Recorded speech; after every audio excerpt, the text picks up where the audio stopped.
India में ना एक प्रॉब्लम है। बचपन से हमें बोला जाता है पढ़ो पढ़ो पढ़ो, पर पढ़े कैसे ये कोई नहीं बताता। इस वीडियो में I'll give you a 5-step method कि पढ़ना कैसे है and why is it necessary। क्योंकि अगर आपको नहीं पता कि पढ़ना कैसे है तो you end up being a mediocre और below average student। और अगर आपके पास ऐसे methods है then you can become a very bright student। तो अगर आप चाहते हैं कि 2025 is that year which becomes academically your most important year, then you have to watch this video। Does not matter आप यूपीएससी की प्रिपरेशन कर रहे हैं, स्कूल में है, कॉलेज में है, और you're preparing for any competitive exam, this video is for you। and इस वीडियो में apart from the 5 steps मैंने ऐड किए हैं कुछ बोनस टिप्स जो इन स्टेप्स की एफिशिएंसी बढ़ाने में आपकी बहुत मदद करेगा। इसलिए इस वीडियो को एंड तक देखिए। And also there is a task for you for which you'll have a small reward। ठीक है, so let's start। पढ़ना कैसे है वो तो आपको इस वीडियो से पता चल ही जाएगा, बट पढ़ना कहां से है if you're preparing for UPSC CSE। Let me tell you, Unacademy दे रहा है flat 60% off on UPSC CSE subscriptions with assured success। अब ये क्या है I'll tell you। तो अब 12 months का सब्सक्रिप्शन आपको मिलता है for 23,499 and 18 months का for 24,999। तो if you're a smart person you know how many months of subscription you have to go for। Now coming to assured success, अगर आप 2026 में क्लियर नहीं कर पाता है UPSC CSE, then you get 1 year extension for free of cost। Now of course there are some terms and conditions for this, you can pause the video and read all these। Also there are some batches which are starting and which are going to start। So let me tell you, to enroll in these batches आपको कुछ extra pay नहीं करना होता, it comes with your subscription। So you can choose any batch that you want to be a part of। Also there are some optional batches which are going on, if you're interested you can pause the video, look at these। and अगर आपने clear किया है UPSC mains इस साल then you can go for the mock interviews of Unacademy, जहां पे काफी सारे टॉपर्स, पास्ट टॉपर्स जिन्होंने Unacademy mock interviews दिए हैं and they have done very well। okay, so now let's move into the video। let's dive into the 5-step method now। ये जो 5 steps है, these are some things which are going to be the foundation, the bedrock of how you're going to study। तो जो पहला step है that is सर्वे। अब सर्वे में हम क्या करते हैं? So we basically skim through the text that we are going to study. ठीक है, और इसका पर्पस क्या है? It is to get a general idea of the topic. Topic के बारे में हम जानेंगे जब we survey the text that we are going to study. मैं करके दिखाऊंगा आपको, डोंट वरी। तो जब एक बार हमारे पास एक जनरल आइडिया होता है देन वी नो कि इस चैप्टर में क्या चीजें हैं, क्या बताई गई हैं। And when you survey, what are you going to survey? तो चलिए देखते हैं।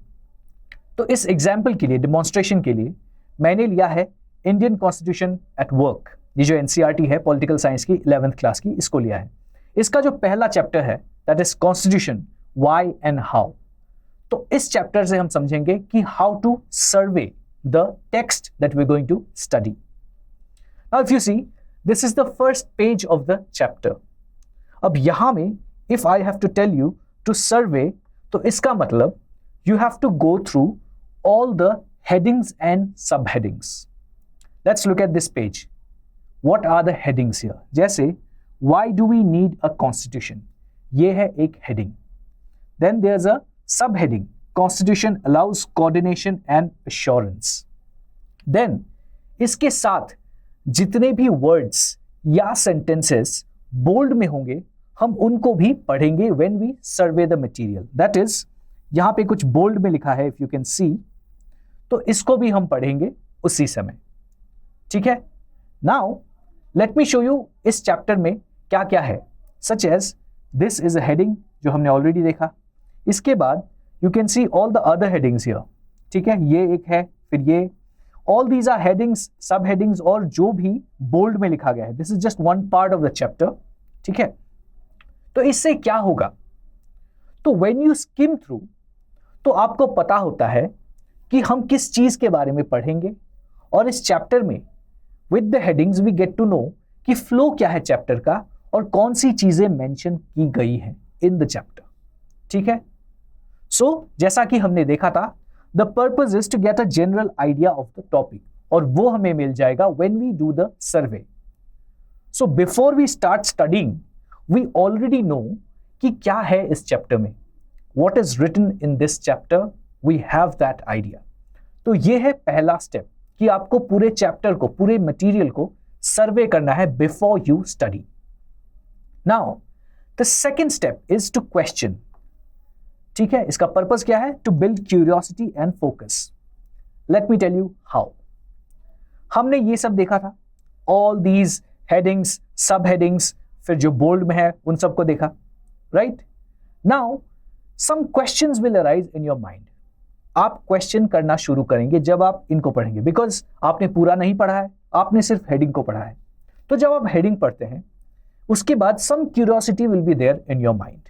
जैसे constitution allows coordination and assurance, तो क्वेश्चन होगा कि कैसे, वो आपको पता चलेगा when you read the text, है ना? फिर specification of decision making powers, तो ये पावर्स स्पेसिफाई क्यों करे गए हैं? Why is there a need to specify the powers? This question might arise in your mind. तो ऐसे ही सारे जो हेडिंग्स है, सब हेडिंग्स है, and all the text that you have gone through, उससे आपको क्वेश्चंस अराइज होंगे। अगर नहीं भी हुए, that is fine, not necessary कि एवरी हेडिंग या every sub heading gives you a question, but there is a high probability कि जब भी आप इनको पढ़ेंगे ऊपर ऊपर से, आपके मन में क्वेश्चंस आएंगे, एंड इन क्वेश्चंस में आप आंसर्स ढूंढेंगे when you read the chapter. That is why जब आप क्वेश्चन कर रहे हैं हेडिंग, सब हेडिंग को पढ़ के, आपकी क्यूरियोसिटी बढ़ रही है अबाउट द टॉपिक, और जब आप उसको पढ़ेंगे you are reading it with focus. How? Because in the third step we come to read. ठीक है, यहां पे आप पढ़ेंगे engage with the material deeply. क्यों, कैसे? Let me tell you how. क्योंकि आपने ऑलरेडी हेडिंग्स, सब हेडिंग्स, इनको पढ़ लिया है, आपको आइडिया हो चुका है कि चैप्टर में क्या है। इसके बाद आपके मन में क्वेश्चंस आए थे, राइट? तो you are curious to know about the chapter, the material that you are going to read, and focus कहां से आ रहा है? क्योंकि आप अपने क्वेश्चंस के आंसर्स ढूंढेंगे। And let me give you one tip here कि जब, जैसे दिस इज द चैप्टर, तो जब भी आप क्वेश्चंस आपके मन में आएंगे when you doing the second step, तो क्वेश्चंस को आप यहीं पे साइड में पेंसिल से लिख लीजिए कहीं पे, because there is a lot of space in the books. यहां पे आप लिख लीजिए, मतलब आप पेंसिल यूज करेंगे इसमें, don't use the pen, so use a pencil and write the questions. तो जब आप थर्ड स्टेप में पढ़ेंगे, व्हेन यू रीडिंग इट, तब आप रियलाइज करोगे कि आपके जो क्वेश्चंस है वो आपके सामने ही है when you are reading that paragraph. जैसे अगर आप इस सब हेडिंग को पढ़ रहे हैं, constitution allows coordination and assurance, ठीक है, तो आपके मन में ये आ सकता है कि कोऑर्डिनेशन चाहिए ही क्यों हमें, तो उसका आंसर आपको यहां मिलेगा। पर इस क्वेश्चन को अगर आपने यहां साइड में नहीं लिखा है, तो आप जब पढ़ रहे होंगे तो आपको कैसे पता चलेगा कि आपके मन में ये क्वेश्चन आया था जब आपने इस सब हेडिंग को देखा था? So always write these questions with a pencil on the sides, and then when you reading the material, तब आप देखेंगे कि is your question being answered. ठीक है, तो इसलिए when you doing this step, the third step that is read, तब you are engaging with the material, क्योंकि आप क्वेश्चन आंसर्स ढूंढ रहे हैं, आपके मन के क्वेश्चंस, उनके आंसर्स ढूंढ रहे हैं, and you are also understanding. आप उसमें अंडरलाइन करेंगे, आपको लगेगा कि हाँ ये मेरे क्वेश्चन का आंसर है, तो उसको आप अंडरलाइन कर लेंगे। So that is how you are engaging. आप एक वार्तालाप कर रहे हैं with the text that is there in the chapter, and this is called actively reading. हम बहुत बार सुनते हैं two words, passive reading, active reading. तो ये जो मैं आपको बता रहा हूं, दिस इज एक्टिव रीडिंग, और यही करना है आपको।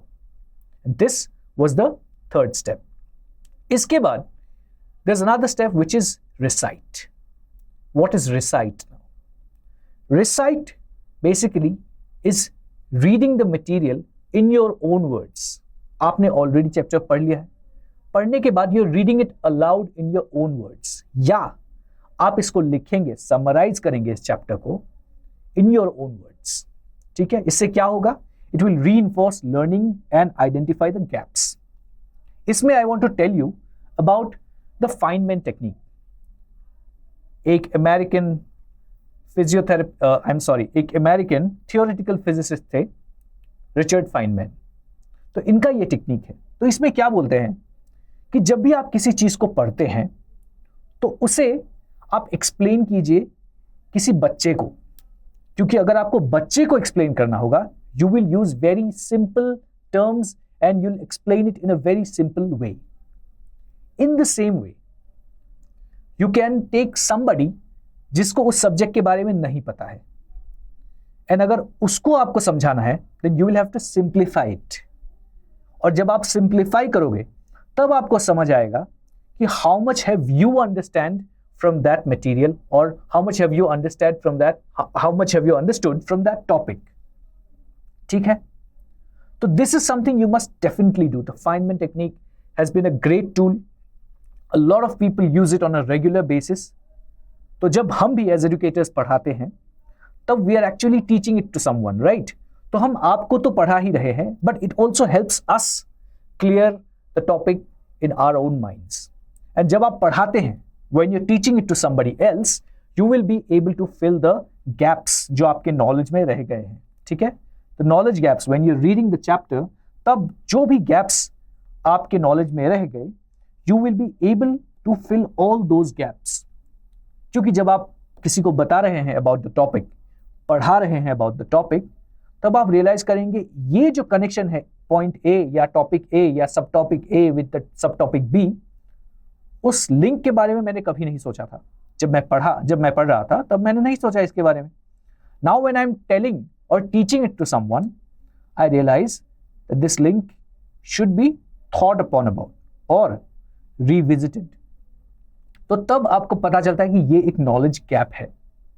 तब you go back to the text again and then आप फिर से उसको पढ़ते हैं. So this is the fourth step. Now coming to the fifth one, which is the last step of course, is review. ये क्या है? This is basically revising the material again. ठीक है, इससे क्या होगा? It will help you retain information over the long term. क्योंकि जब आप पढ़ते हैं, all the information that you've read goes to your short term memory. पर अगर एग्जाम में अच्छा करना है या आपको बहुत लॉन्ग टर्म के लिए उसे याद रखना है, it has to go to your long term memory. And उसके लिए you have to keep revising. आप सुनते ही है कि revision is the key, right?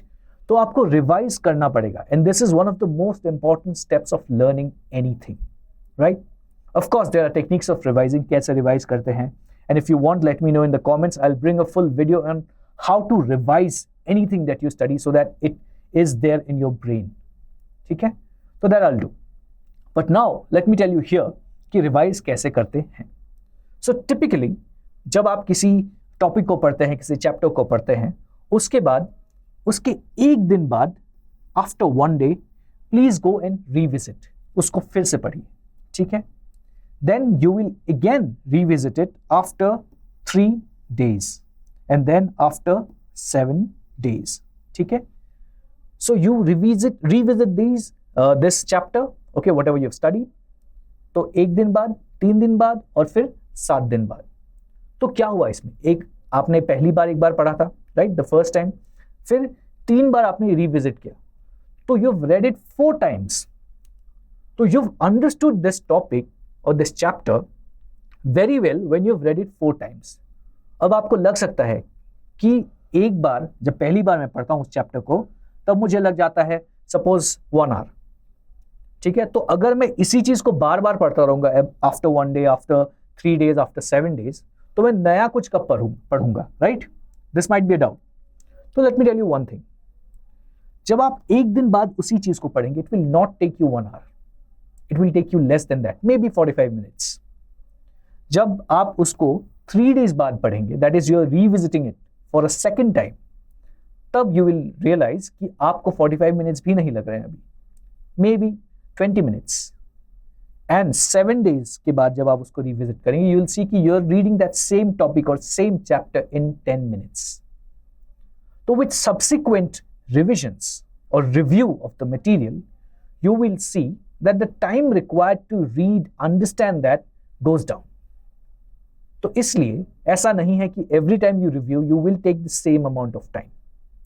तो इसलिए keep revising whatever you read, and for this you require a document, that is a diary और N Excel sheet और एनीथिंग, जो if you want कि कैसे करना है रिवीजन, जैसा मैंने बोला, इफ यू कमेंट तो आई लेट यू नो कि कैसे करना है पूरा वो प्रोसेस रिवीजन का, आई लेट यू नो, ठीक है, फाइन। तो now we have seen all the 5 steps, पर इसको याद कैसे रखना है? हमने देखा survey, question, read, recite and finally review. कैसे याद रखेंगे? जस्ट रिमेंबर SQ3R, ठीक है, बस इसको याद रखिए, SQ3R, ठीक है। So first you'll survey, you'll skim through, उसके बाद यूल हैव सम क्वेश्चंस, ठीक है, after going through the headings, sub headings and all the bold sentences and words, you'll have some questions. जब आप पढ़ेंगे you'll try finding the answers to your questions and you'll also see कि हर heading के नीचे जो कुछ भी लिखा है is it making sense to you. उसके बाद recite करेंगे, Feynman technique use करेंगे, आप अपने शब्दों में उसको summarize करेंगे या आप किसी को पढ़ाएंगे and then you'll review, basically you'll revise, ठीक है। So this is how you remember. लेकिन it does not end here. I will give you a few bonus tips also, which will help you कि ये जो 5 steps आपने देखे इनकी efficiency बढ़ाएं कैसे, ठीक है। तो इफ यू सी इंट्रोडक्शन, अभी जो हमने चैप्टर देखा पॉलिटिकल साइंस 11th क्लास की जो, तो उसमें जो पहला चैप्टर है उसमें दिस इज द इंट्रोडक्शन, ठीक है। यहां पे इफ यू सी कुछ लिखा हुआ है about the chapter, that is after studying this chapter, let me just mark it, after studying this chapter you will learn. आपको बताया जा रहा है कि ये चैप्टर पढ़ने के बाद आप क्या सीखेंगे। What a constitution means, what a constitution does to the society, how constitutions govern the allocation of power in society and what was the way in which the constitution of India was made, ठीक है। तो basically आपको बताया गया है कि these are the things you are going to learn. Now that you know कि ये आप पढ़ने वाले हैं, in the introduction itself you get to know, you're preparing yourself for this, ठीक है। तो ये आपकी एफिशिएंसी बढ़ा रहा है, राइट, क्योंकि इसके बाद आप जाके पढ़ेंगे, that is you're going to skim through the material, इसके बाद आपके क्वेश्चंस आएंगे, right. So you already know कि what is the motive of this chapter. Not every book has an introduction of course, लेकिन बहुत सारी किताबों में है, एंड जिन किताबों में होता है प्लीज यूज इट, क्योंकि इससे उस चैप्टर की अंडरस्टैंडिंग बहुत अच्छी हो जाएगी आपकी। Then another one is exercises. NCERTs में हम देखते हैं मोस्टली कि चैप्टर के बाद एक्सरसाइजेस होते हैं, and not just NCERTs, in other books as well which are of academic nature, उनमें एक्सरसाइजेस होती है पीछे। So what you have to do is before you read the chapter, after you've skimmed through the material, आपके मन में तो questions आएंगे ही, वो तो आप लिखेंगे ही, right, with pencil. Then you go through the exercises also, क्योंकि exercises में जो questions दिए होते हैं that is basically to check कि आपने क्या सीखा। तो जब आप पहले ही questions देख लेंगे आपको पता चलेगा कि किन चीजों पे आपकी फोकस होनी चाहिए, ठीक है। तो you already know the questions which will be asked after the chapter is done. तो जब आप पढ़ेंगे उस चैप्टर को, your focus is going to be on all those things. So try to go through these questions and remember कि क्या पूछा गया है about the chapter before you read the chapter. Fine? इसके बाद एक third bonus is the summary. ये जो मैंने लगाया है summary, this is from spectrum की जो मॉडर्न इंडिया की किताब है वहां से। A lot of books, textbooks have summaries after they end the chapter. तो वो जो समरी होता है that also helps you of course in revision, लेकिन जब आप पहली बार पढ़ेंगे तो you can go through the summary first. तो उससे आपको एक आइडिया मिलता है कि what is the entire chapter about, and काफी कुछ आपको ऑलरेडी पता चल जाता है about the chapter before you've read anything else. ठीक है, तो ये समरी भी आपको पहले पढ़नी होती है। अगर आपके किताब में है summary, go through it before you read the chapter. And of course, like I said, this will help you with the revision itself. ठीक है? Now, there's one task that I have for you. Now, there's a reward for this task, of course. ठीक है? पहले मैं आपको task बताता हूं, and then I'll tell you the reward.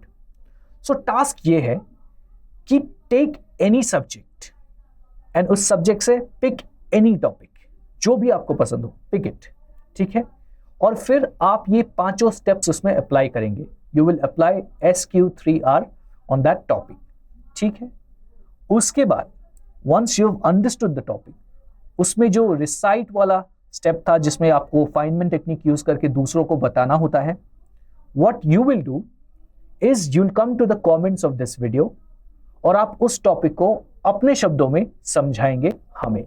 ठीक है, all the other people. Fine. उसमें से the best comment will be picked by me और जो नेक्स्ट वीडियो होगा उसमें I will display that comment. This is the reward. Okay. So now अगर आप रेडी है 2025 को the best year in academic terms बनाने के लिए, then you have what you need, that is the SQ3R technique. With this, I want to end this video. Keep studying. Thank you so much.